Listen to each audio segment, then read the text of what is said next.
el cual lo hago con temor y temblor también, ya que la palabra del Señor es sagrada y cuando hablamos de ella, predicamos de ella, debemos de ser muy cuidadosos, ya que es al pueblo de Dios quien nos dirigimos. Amén. Hebreos capítulo 11, vamos a leer el verso 1 al 3. Cuando lo tengan, me digan con un amén. Leemos así en el nombre de Jesús, todos a una voz.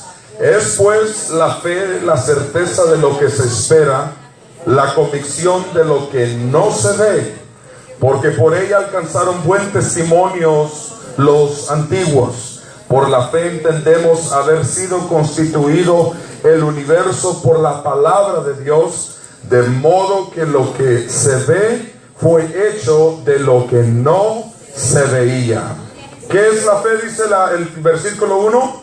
La certeza de lo que se espera y la convicción de lo que no se ve. En esta tarde, con ayuda del Señor, quiero dirigirme a ustedes por los siguientes minutos, caminando por fe y no por vista. Amén.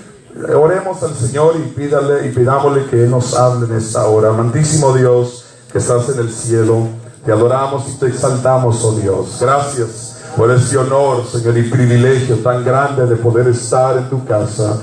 Recibe, oh Dios, hoy la alabanza que hemos elevado a ti como un olor grato, un perfume agradable a ti, oh Dios. Ahora disponemos nuestros corazones, nuestros oídos a oír tu palabra. Ruego que unjas mis labios, pero unge también el oído de mi hermano y de mi hermana para recibir tu palabra y salir de aquí, Señor, renovados, transformados por medio de ella. En el nombre poderoso de Jesús. Amén. Voy a ocupar su lugar dando una alabanza al Señor. Gloria a Jesús. Dios bendiga la lectura de su palabra. Es preocupante saber que habemos muchos creyentes que decimos que vivimos y que creemos que caminamos por fe, pero la realidad es que constantemente o continuamente somos dirigidos por nuestra vista. Y mientras muchas veces nos encontramos hablando y diciendo que caminamos por fe, estamos viviendo, desgastando nuestras vidas, tratando de cumplir con nuestros propios deseos, tratando de dirigir o de manipular nuestras vidas, incluso muchas de las veces sin la perfecta voluntad de Dios. Nos encontramos controlando o manipulando todos nuestros entornos, a modo de que las cosas sucedan o se realicen de acuerdo a lo que usted y yo queremos. Hablamos del poder y del amor de Dios, de su misericordia y de la compasión que Él tiene para con nosotros. Hablamos de la justicia de Dios y de cómo Él es poderoso para suplir cada una de nuestras necesidades. Pero aún así, muchas veces nos encontramos viviendo como que si Dios realmente no existiera en nuestras vidas. Y como consecuencia encontramos al ser humano viviendo vidas llenas de preocupaciones, de fatiga, de enojo, de estrés, de cansancio, de tensión y por qué no mencionar viviendo una vida en pecado. Hablamos de cómo Dios tiene un plan perfecto para nosotros, pero continuamos tomando decisiones en nuestras vidas sin consultar con Dios. Pero Dios en su palabra nos deja muy claro que debemos de tener una pasión indescriptible en nuestros corazones para vivir en fe, de ser guiados por fe y no por nuestra vista.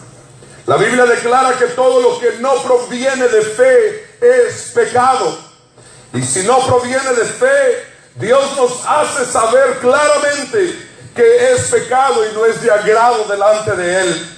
No importa lo que hagamos, aun si lo hacemos con buenas intenciones, pero si no proviene de fe, de una fe genuina, la Biblia nos dice que es pecado ante sus ojos, porque sin fe es imposible agradar a Dios.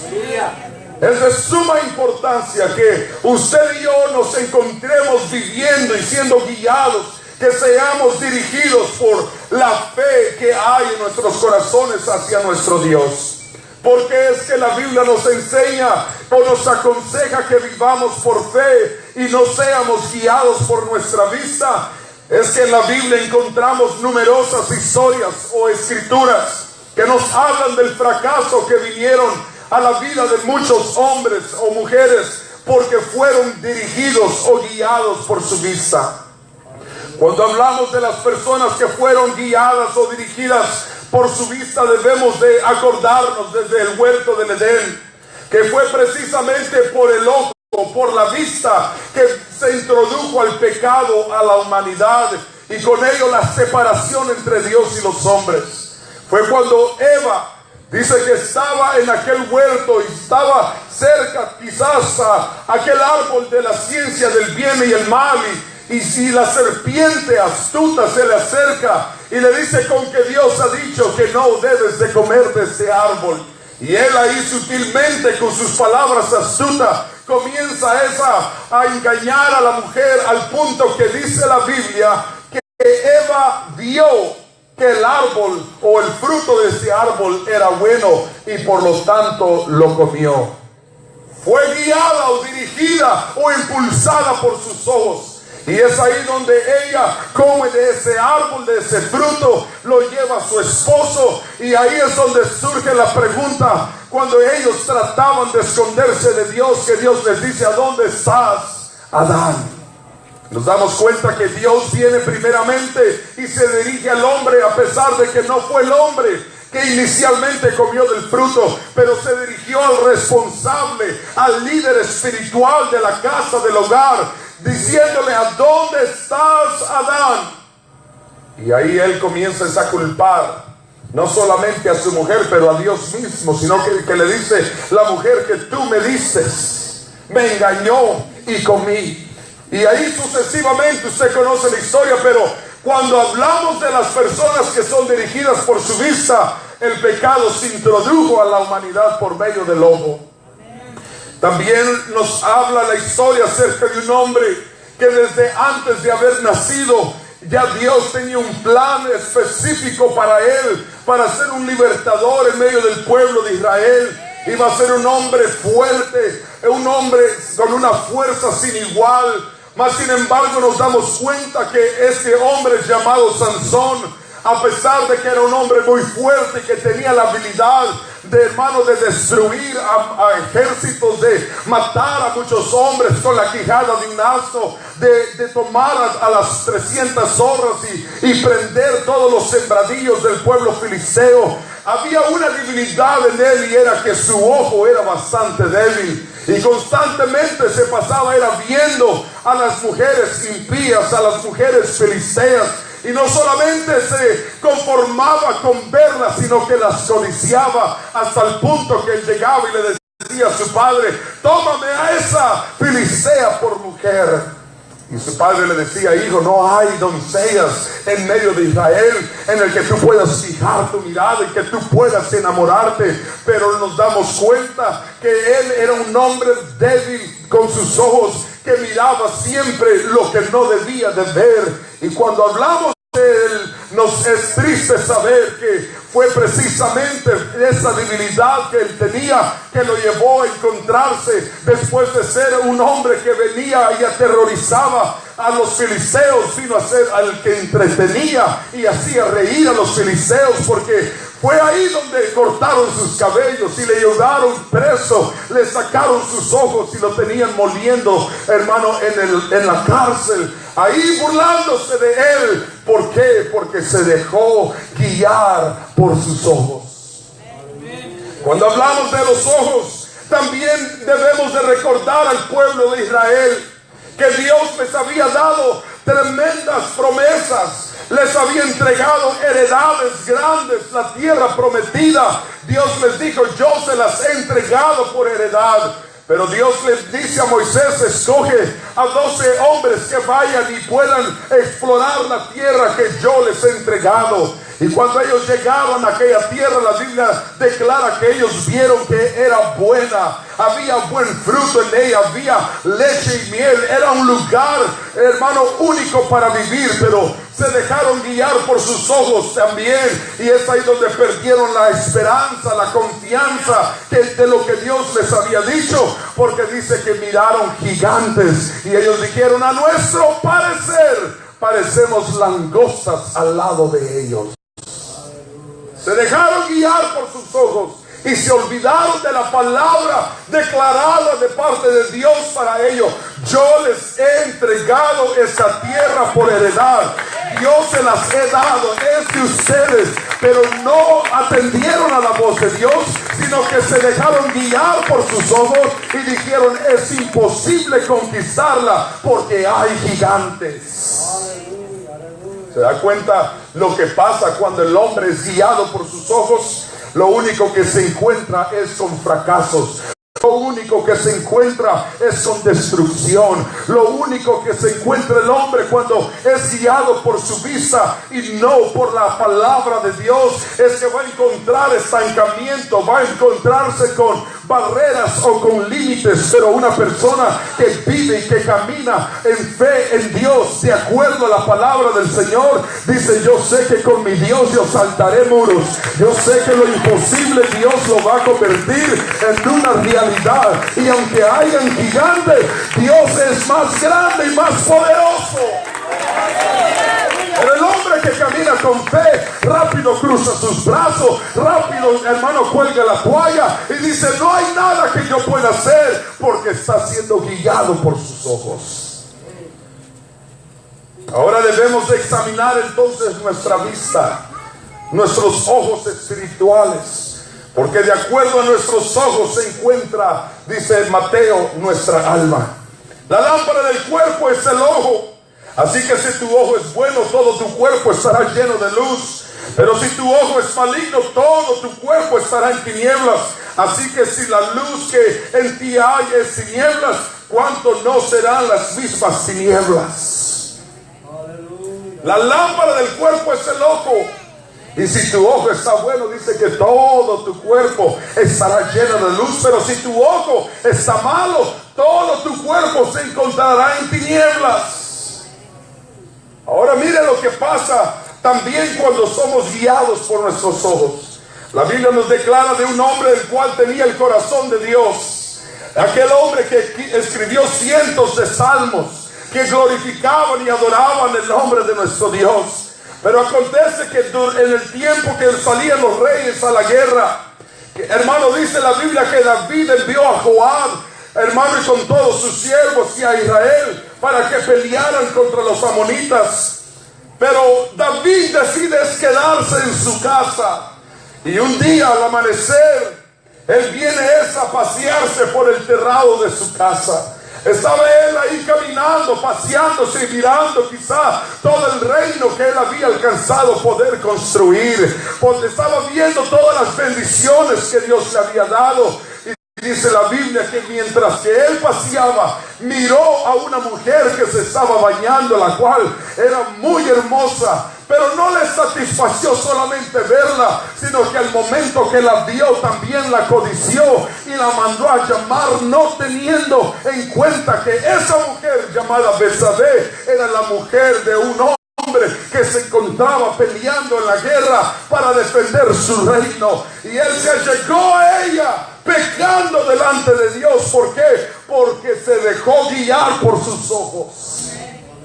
Y cuando él la tomó, cuando él se allegó a ella, eso trajo consecuencias graves a la vida de David, y no solamente a su vida, pero a su familia entera. ¿Por qué? Todo por haberse dejado guiar por sus ojos. El pecado llegó a David y por causa de sus ojos, y como consecuencia de ese pecado vinieron muchas cosas lamentables a su vida y a su familia. Betsabé quedó embarazada. David comete un asesinato tratando de ocultar el pecado que había hecho, mandando al esposo de esa mujer al frente de la batalla para que muriera. Pero ese niño nace, y una vez que nace también muere. Y Dios dijo que la espada no se apartaría de la casa de David.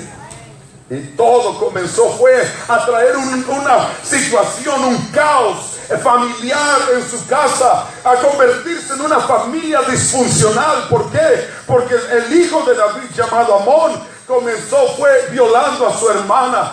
Su hijo Absalón, al darse cuenta lo que su hermano había hecho, decide matar a su hermano Amón. Absalón después, con el tiempo, fue a acostarse con las mujeres y las concubinas de la casa de su padre, y finalmente intenta tomar el reinado de su propio padre, dividiendo el reino de Israel.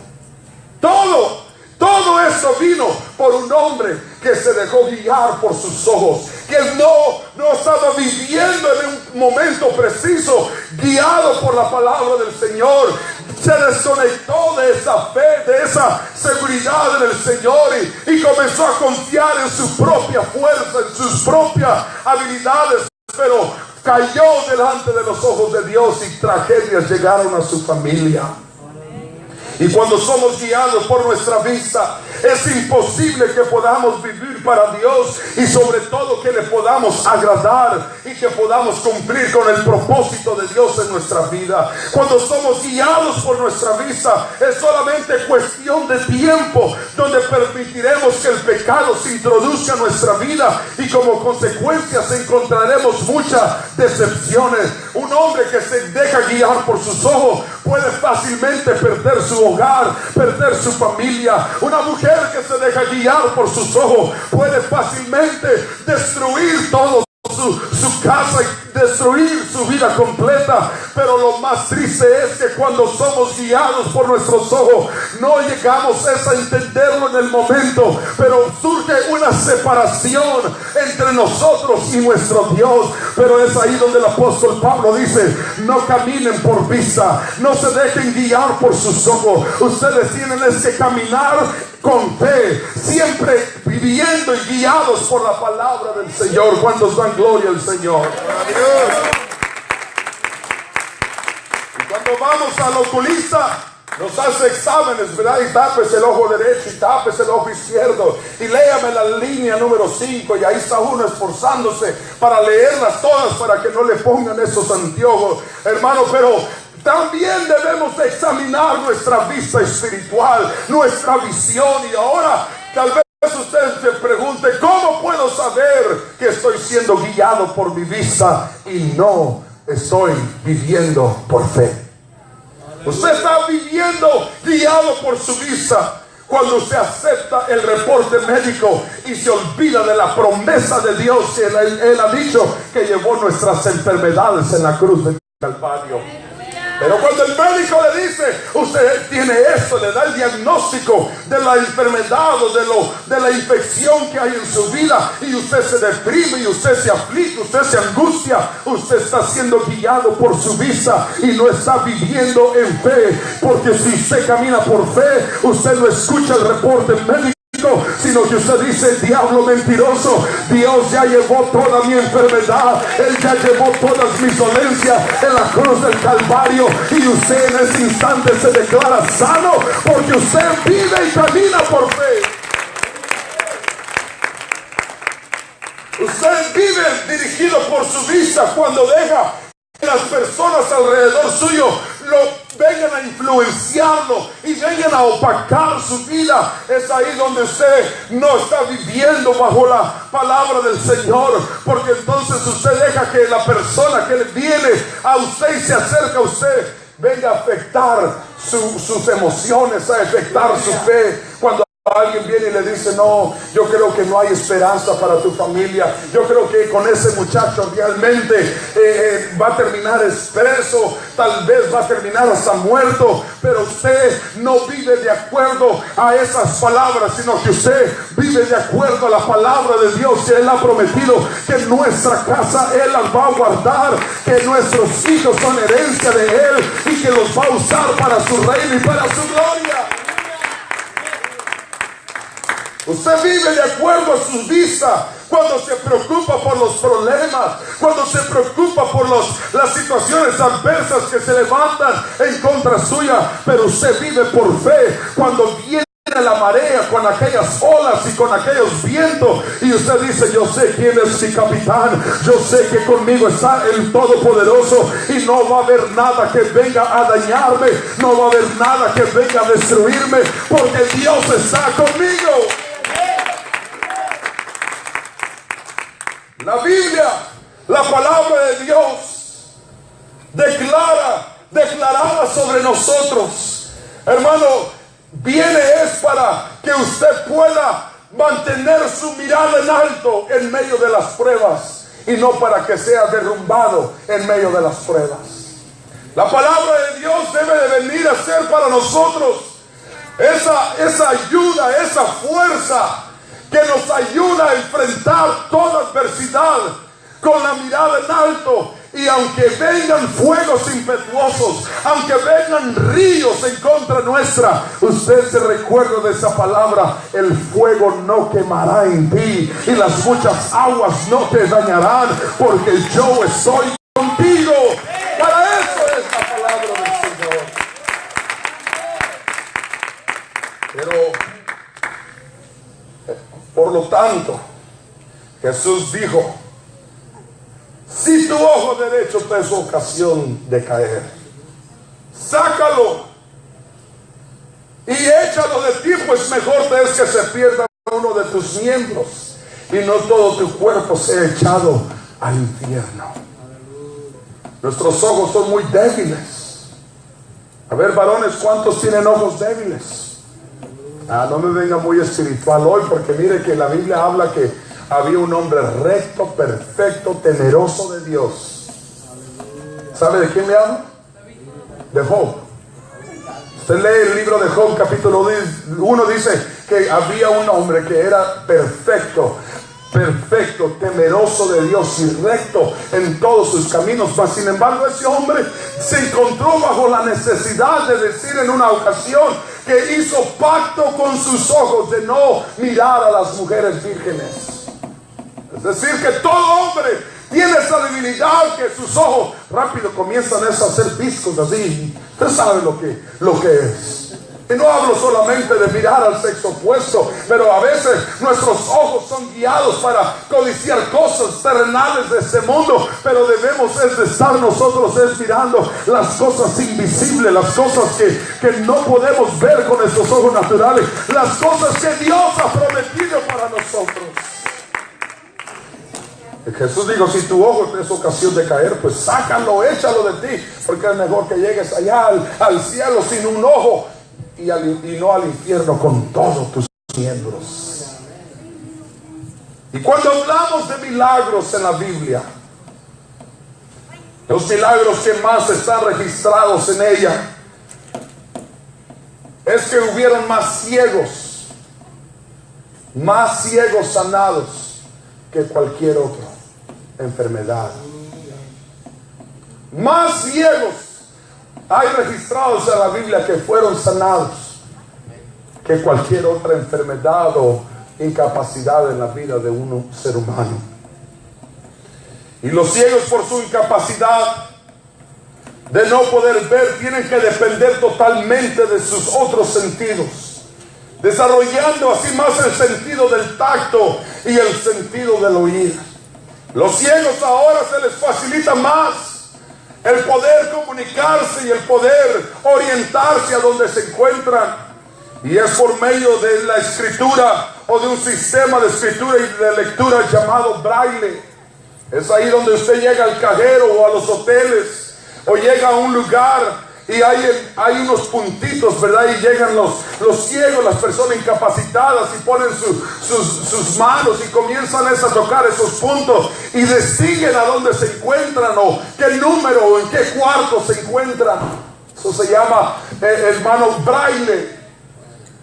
Pero hay algo que ellos también desarrollan, y es el sentido del oír. Y ellos pueden detectar cuando se acercan a un muro o a una banqueta, por medio del sonido, por medio del viento. Pueden distinguir a una persona que se acerca a ellos por la manera con la que caminan, cómo dan los pasos. Pueden ellos distinguir, hermano, quién es la persona que está hablándoles, porque desarrollan el sentido del oír aún más elevado o más desarrollado que una persona que puede ver normal. Y entonces es ahí donde a mí me llama la atención y digo, bueno, por algo es que la Biblia registra a más ciegos siendo sanados que cualquier otra enfermedad. Pudiéramos hablar de un ciego el cual se encontraba cerca del estanque de Siloé. Este ciego estaba en aquel lugar y ahí el maestro se acercó a él. Y usted conoce la historia que el Señor escupió a tierra, hizo lodo, se lo untó en sus ojos y le mandó a lavarse al estanque de Siloé. Y en el momento en que él va y se lava su cara, sus ojos, él pudo ver, sus ojos fueron abiertos y recobró la vista. Pero todo milagro requiere que haya un grado de fe en el corazón del hombre. Porque aunque Dios pueda hacerlo, si no hay fe en el corazón de la persona, no existen o no surgen los milagros. Hablamos de otro ciego que se encontraba allá en Bethsaida, donde dice en la Biblia que se lo trajeron a Jesús y le dijeron que lo tocase para que sus ojos fueran abiertos y él pudiera recobrar la vista. Pero algo interesante acerca de este ciego: la Biblia declara que Jesús no le tocó como ellos le pedían en ese lugar, sino que tomándole de la mano, dice que lo sacó de aquella región y llegó a un determinado lugar. Y es ahí donde comienza un proceso en la vida de este ciego. Dios le toma de la mano y lo lleva para un lugar a las afueras de aquella región, para que el milagro aconteciese en su vida. ¿Por qué lo sacó de ahí? No lo sé, pero sí podemos entender que en ese lugar donde él se encontraba, la gente carecía de fe. Y Dios quería hacer el milagro en la vida de este ciego. Dios quería abrir sus ojos, Dios quería sanarlo, pero no se iba a poder lograr hacer el milagro si este hombre no tenía fe. Y muchas veces nuestra fe es afectada por las personas que nos rodean. Y tal vez se encontraba ese ciego rodeado de personas que le dijeron: ciego naciste, ciego te morirás. No hay nadie que pueda hacer algo por ti. No hay nadie que pueda cambiar la condición en la que tú te encuentras. Entonces Jesús se encontró en esa necesidad de sacar al ciego de aquel lugar, y mientras que lo iba sacando, yo puedo creer que Dios comenzó a hablarle a ese ciego, a inyectar palabra positiva de esperanza, de fe. ¿Para qué? Para que cuando llegara al lugar, él pudiera desempeñar ese milagro en él.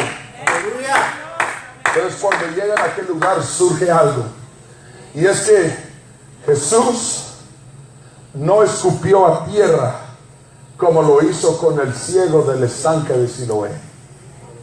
Jesús con el ciego del estanque de Siloé escupió a tierra, hizo lodo, se lo untó en sus ojos, aunque es algo humillante también, es algo, hermano, no higiénico, pudiéramos decirlo. Pero Jesús escupió a tierra, hizo lodo, se lo echó en sus ojos y lo mandó a lavarse al estanque de Siloé. Pero ahora a este ciego de Bethsaida, Dios no escupió a tierra para hacer lodo, sino que dice la Biblia que escupió a los ojos del ciego. Aleluya, aleluya, aleluya.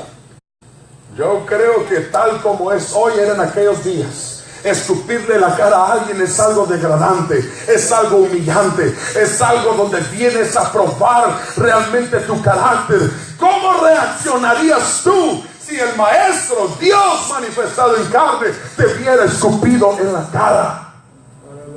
Yo creo que a este ciego le hubiera dicho: ¡ay, momento! ¿Por qué me escupes a mi cara? ¿Por qué me escupes en mis ojos?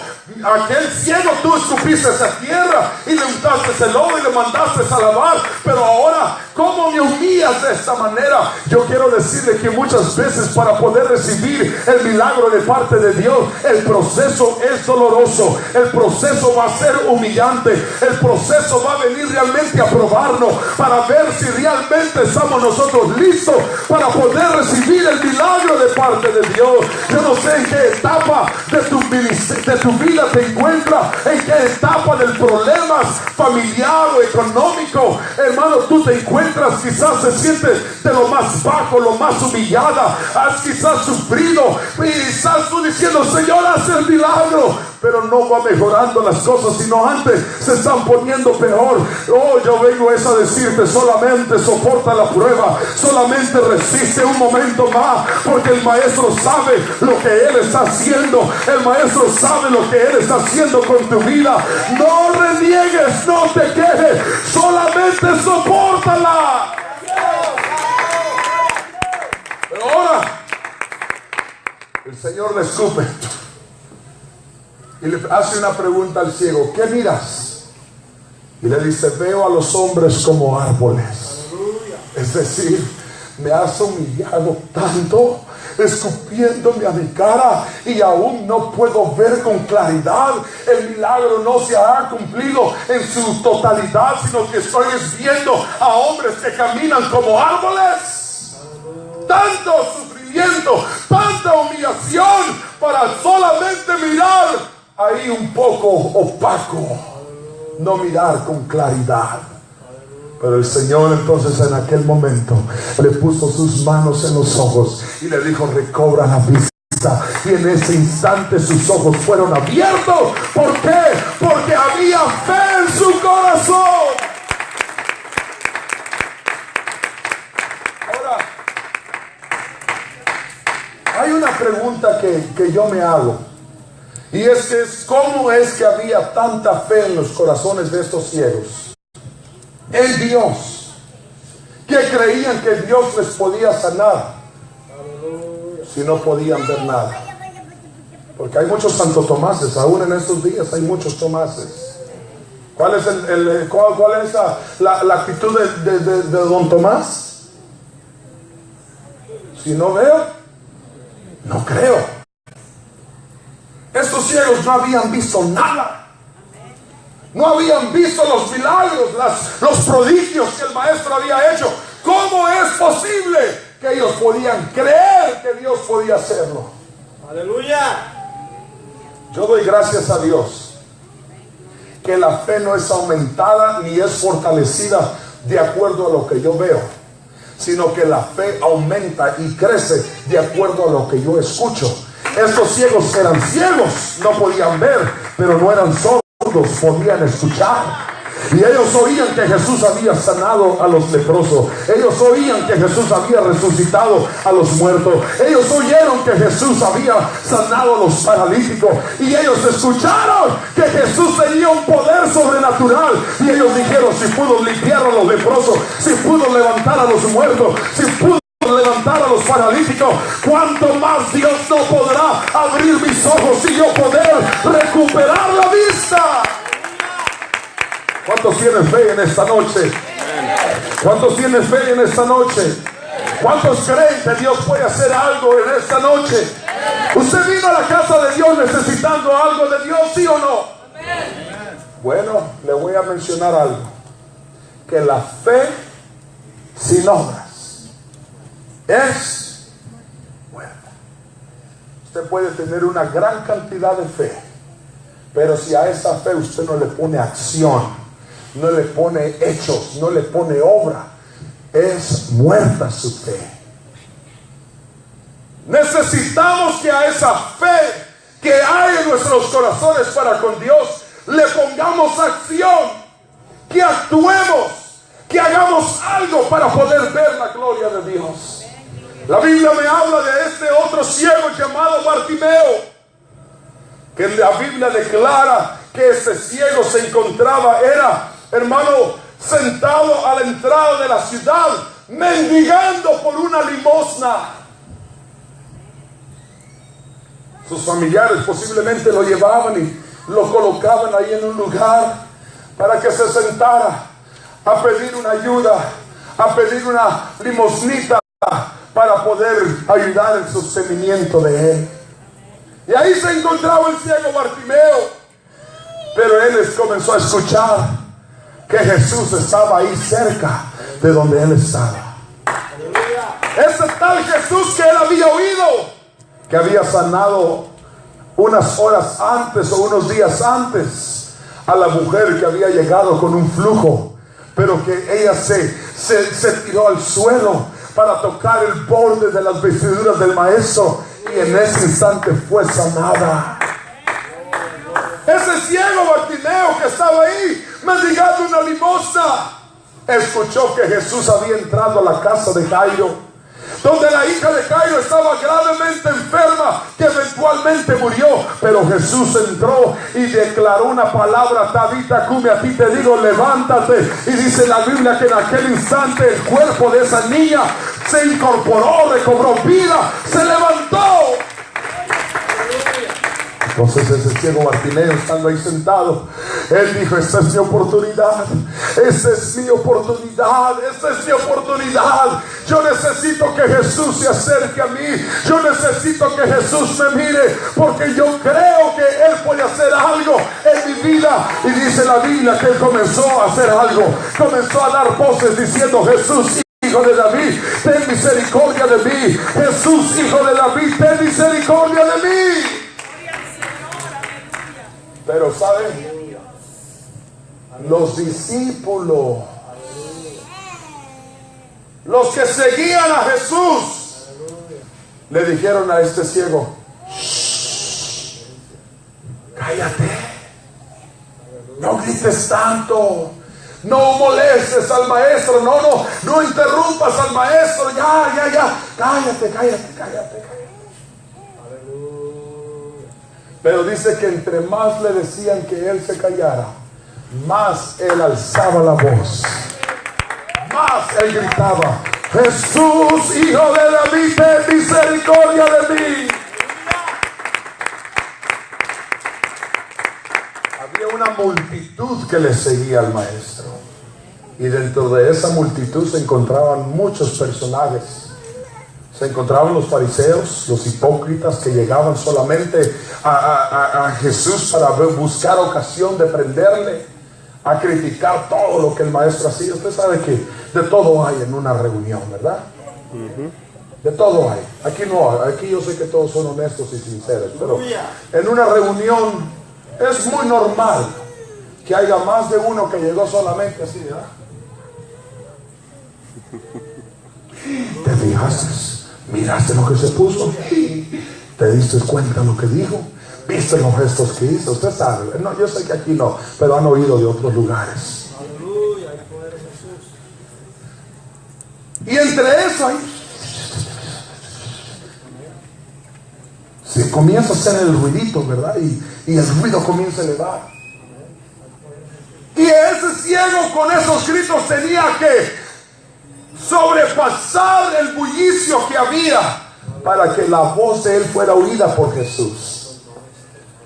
Fuera de los criticones y de los fariseos hipócritas que le rodeaban, también estaban los de corazón sincero, los de un corazón agradecido. Aleluya. Que daban gloria y que adoraban a Dios por las obras que él había hecho. Pero ese ciego también tenía que gritar para sobrepasar la voz o la alabanza o la adoración de los que le daban a Jesús. Jesús, Hijo de David, ten misericordia de mí. Finalmente dice la Biblia que Jesús se detuvo y dijo: alguien me llama. A ese que me está llamando, tráiganmelo. Tráiganme a ese que está gritando mi nombre. Y dice la Biblia que llegaron unos mensajeros ahí a donde estaba el ciego Bartimeo y le dicen: ten confianza, Él te llama. Aleluya. Ten confianza, Él te llama. Ahora hay algo ahí especial en esta historia y le voy a dejar de tarea para que usted lo pueda leer y se dé cuenta que no le estoy nomás contando una historia que no es verídica, pero es una historia real en la palabra de Dios. A los ciegos les ponían una capa, un saquito así como este, que los identificaba como ciegos. Una capa se la ponían. Y cuando, ahora en día, ¿cómo identificamos a los ciegos? Se ponen unos lentes bien oscuros para que no les lastime el sol, ¿verdad? Y un palito, ¿verdad? Regularmente ese palito es blanco con una punta roja y una pelotita, ¿verdad? Y van así. También los distinguimos porque llevan a un perrito que los ayuda a cruzar la calle, que los ayuda a andar por la tienda, Yo he podido ver hasta un perrito. Oigan, yo me pierdo en los aeropuertos de vez en cuando. Y digo, ¿cómo es que este perrito sabe que la terminal E11 está para allá? Pero esos perritos saben. Y llevan a los ciegos a donde deben de ir. Pero en aquel tiempo eran identificados los ciegos por la capa que les ponían. Les ponían una capa, los sentaban en el lugar. Y cuando la gente miraba, él es cieguito, sí. Y esa capa causaba que muchos le tuvieran misericordia, que otros le tuvieran lástima, que otros les diera tristeza, y otros que se aprovecharan de su condición. Cuando él se sentaba a pedir la limosna, estaban de los que eran movidos a misericordia y le echaban ahí unas moneditas, pero también estaban los que le quitaban lo que el otro le había echado. Es que de todo hay en este mundo, ¿verdad? Pero la Biblia dice que cuando llegaron a él y le dijeron, ten confianza, él te llama, dice que él se levantó. Y esa capa que lo identificaba como un ciego, dice la Biblia que él se la quitó. ¿Sí? ¿Hay algunos estudiadores de la palabra de Dios aquí? ¿Estoy contando la verdad, sí o no? Él se la quitó. Ahora, si él tenía intenciones de volver a usar esa capa, lo normal es que él lo iba a agarrar, le iba a acomodar y la iba a poner ahí en su lugar, porque ahorita vengo, ahorita la vuelvo a usar. ¿Sí o no? Usted tiende su cama porque tiene planes de regresar en la noche otra vez a acostarse. El hotel yo no lo tiendo porque no tengo planes de regresar otra vez. ¿Sí? Ahí la dejo, la toalla no la cuelgo, la dejo tirada porque no la pienso usar otra vez. En mi casa la cuelgo para ver si le saco provecho a otra ocasión, pero lo que no tengo intención de usar no lo acomodo. La Biblia dice que este ciego se quitó la capa, hizo algo, agarró la capa que lo identificaba como un ciego, y ¿sabe qué hizo con ella? La bajó, la tiró. Es decir, y digo yo, ¿cómo es posible que ese ciego arrojara la capa, que la aventara y dijera, ya no te necesito más, solamente porque Jesús lo había mandado a llamar? ¿Qué le hacía creer a él o pensar que sus ojos iban a ser abiertos? Pero antes de que él se presentara a Jesús, la fe que había en él ya le tenía seguro que él iba a poder ver y que no iba a necesitar más esa capa. Siendo ciego pudo ver las cosas que no son como que si ya eran realidad. Arrojó la capa y llegó a donde estaba el maestro, y el maestro solo le hace una pregunta y le dice, ¿qué quieres que te haga? ¿Qué quieres que te haga? Y le dice, Señor, que recupere la vista. ¿Y sabe cuál fue la respuesta de Jesús? ¿Sabe cuál fue la respuesta? Le dijo, vete, tu fe te ha salvado. Oiga, momento. Él no recuperó la vista y Dios no le dijo, ya, tus ojos son abiertos, recupera la vista. Lo que él le dijo fue, vete. Lo que yo entiendo es que en el proceso de él irse y ser obediente a la voz de Dios, sus ojos iban a ser abiertos. ¿Sí o no? Amén. En ese momento Dios le dijo, vete, tu fe te ha salvado. Y era tanta la fe de este ciego que él dijo, sí Señor, lo que usted diga. Se dio la vuelta y comenzó a caminar, y mientras que caminaba sus ojos fueron abiertos. Y es porque había una fe en su corazón, que él sabía que Dios podía abrir sus ojos. Ahora, ¿Cuántos tienen fe? Levante la mano. ¿Y cuántos llevan más de un tiempo orando, pidiéndole a Dios que haga algo y no ha sucedido? Sí, es que a veces hay cosas que no se cumplen en el momento. Hay cosas que tenemos en oración y hay cosas que llegamos y le pedimos a Dios y surgen ahí en el momento. Pero hay cosas que pasan semanas, pasan meses. Hay cosas que llevamos quizás años orando y decimos: Señor, no te has olvidado, ¿verdad?, de mi necesidad, de mi petición.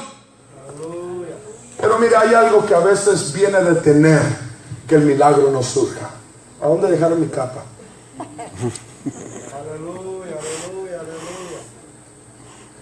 Gracias, hermano.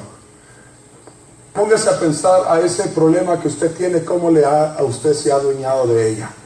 Usted dice: mi problema. ¿Sí o no? ¿Sí o no lo ha dicho así? Es que este es mi problema, hermano. Es que esta es mi enfermedad. ¿Lo ha dicho o no lo ha dicho? A ver, sea honesto, sincero aquí. Es que este es mi dolor de cabeza, hermano. Me tiene bien aquí, mire, al chico palao. Usted se adueña de esa enfermedad y dice: Señor, yo sé que tú puedes sanar mi diabetes.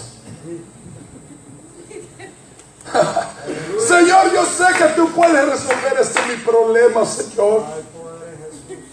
Y dice el Señor: bueno, ¿cómo quieres que lo resuelva? ¿Cómo quieres que lo sane si tú te sientes dueño de ella? Aleluya. Es que a veces así hablamos por la ignorancia o por no tener cuidado en la forma que hablamos. Hablamos de las cosas como que si son nuestras, nos pertenece. Pero para que el milagro pueda acontecer en nuestra vida, necesitamos hacer lo que el ciego hizo. Antes de que el milagro surja, usted y yo debemos de renunciar a ello. Él se quitó la capa. Eso no va a ser más mío, no lo necesito.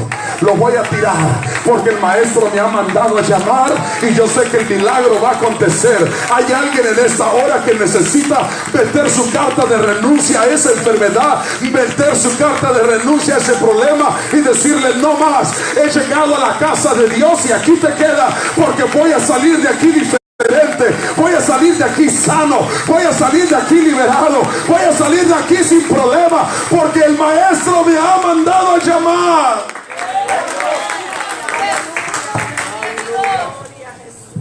Tirar la capa, róquela, tírela. Ay, no, es que es mía, es mía. Y venimos al culto y oramos y sí, dejamos todo aquí. Pero después, ay no, es que este es mi problema. Y nos lo volvemos a llevar. Y llegamos al culto y salimos tal como llegamos, porque no renunciamos, no arrojamos la capa, no arrojamos el problema, la enfermedad. Y es por eso que usted viene al culto y levanta las manos y siente el gozo, siente la alegría, pero vuelve y sale y viene y va a lo mismo, porque usted no renuncia, no arroja la capa que lo viene a identificar como un ciego, como un enfermo, como un esclavo, como un prisionero. Hoy, en el nombre de Jesús, esa capa que el enemigo ha querido poner sobre tu vida, que estás causando lástima, tristeza, que viene la gente a burlarse de ti, en el nombre de Jesús no te pertenece. Él llevó todas nuestras enfermedades en la cruz del Calvario. Él se hizo maldito por todos nosotros, muriendo en la cruz del Calvario. Él se hizo esclavo, él se hizo prisionero para que tú y yo tengamos libertad. No tenemos nosotros por qué cargar con las cadenas del pecado. No tenemos por qué cargar con las cosas del ayer. Tenemos que dejar las cosas del ayer atrás y es caminar hacia adelante, porque Dios tiene cosas más grandes para nosotros. Sí, es que muchos están viviendo del ayer. Es que hermano hace un año, es que hermano hace esto, es que hermano hace otro, y no pueden avanzar, no pueden continuar, porque están desprendidos o agarrados con las cosas del ayer. Y Dios dice: yo quiero bendecirte, yo quiero prosperarte, yo quiero darte nuevas bendiciones, pero mientras que tú estés agarrado con las cosas del ayer, no van a poder surgir las cosas que yo tengo para ti. Pero hoy una cosa hacemos, una cosa hay que hacer: olvidar ciertamente lo que queda atrás y proseguir hacia la meta. porque yo sé que hay cosas mejores, hay cosas mejores, hay cosas mejores. Dije que Dios tiene para usted y para mí. ¿Cuántos creen a la palabra del Señor? Yo no vine a un culto más.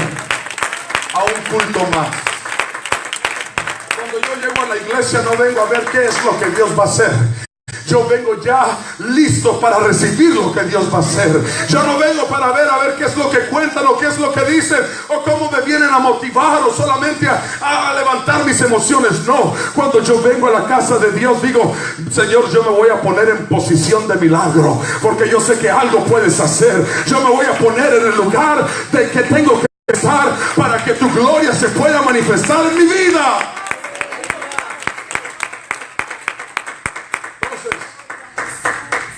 ¿Usted va a ser guiado por vista este día o va a ser guiado por la fe? Por la fe. ¿Lo cree o no lo cree?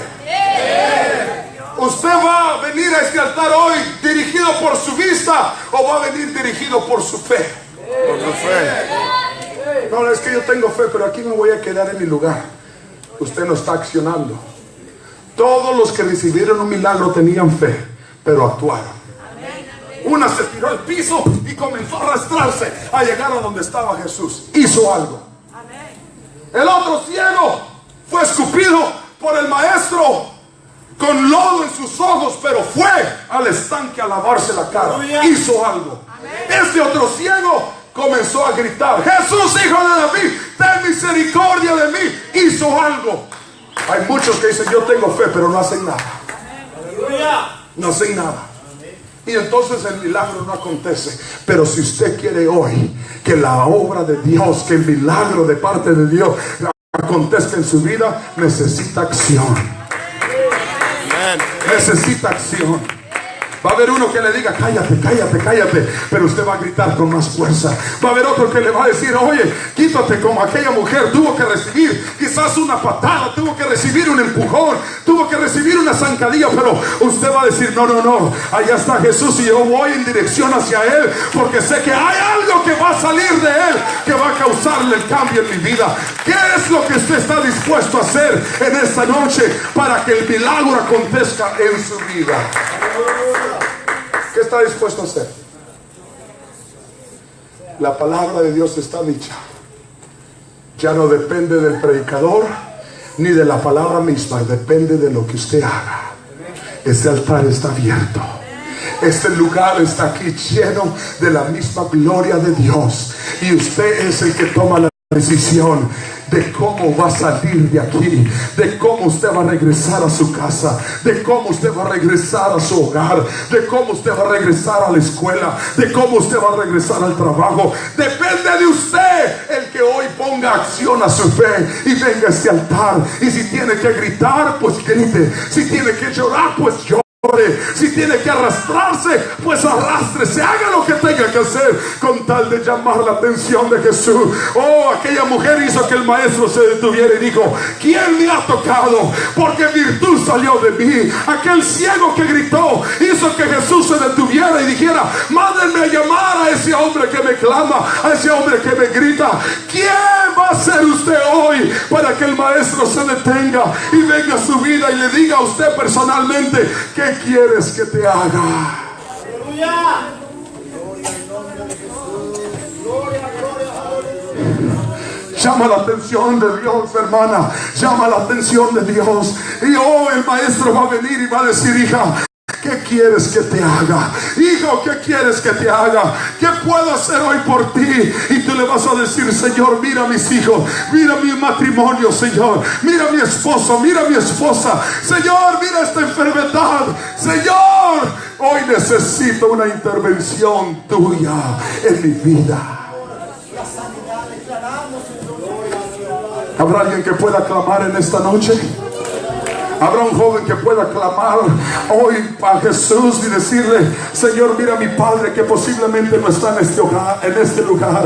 Mira a mi padre, Señor, que no ha entregado su vida a ti. Habrá un joven que pueda clamar hoy por su padre, por su madre, por sus hermanos, por sus primos, sus tíos que no han entregado su vida a Dios. Habrá una madre que pueda orar por hijos que están descarriados, que no han venido a los pies de Jesús. Habrá una madre desesperada hoy que venga como aquella mujer diciéndole: Señor, ten misericordia de mí, mi hija es gravemente atormentada, y tal vez vas a recibir rechazo, tal vez vas a ser humillada, pero dile: Señor, aún los perrillos comen de las migajas que caen de la mesa de su Señor. Ten misericordia, Señor, ten misericordia, Señor. Oiga, tu fe te ha salvado.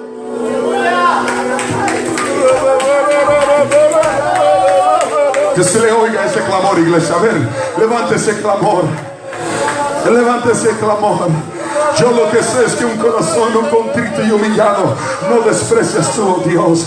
Yo lo que sé es que cuando una madre se acerca al trono de gracia de Dios, oh Dios, hermano, el corazón de Dios, oh, el corazón de Dios es conmovido a misericordia y es a favor suyo, es a favor de los suyos. En esta hora habrá un padre que pueda levantar un clamor al cielo y decir: Señor, ten misericordia.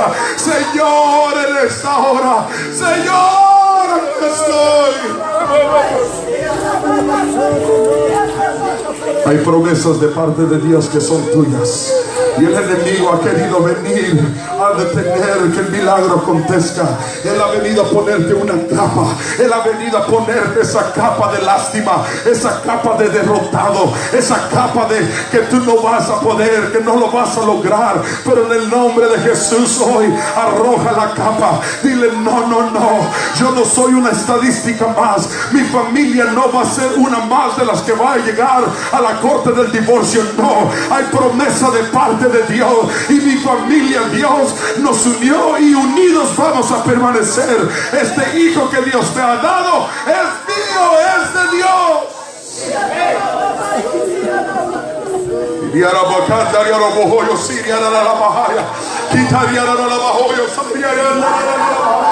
La presencia de Dios está en este lugar. El maestro está pasando hoy ahí donde tú estás.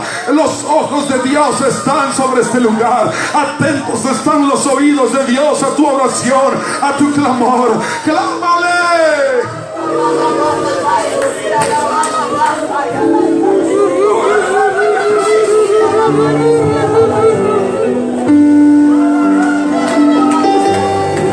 Todo es posible si puedes creer,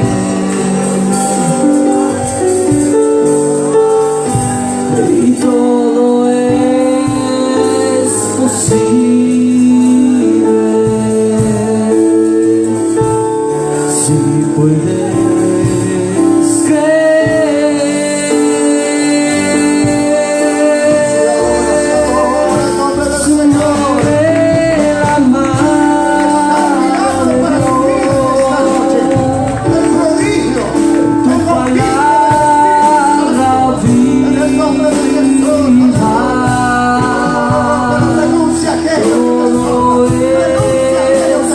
Sí.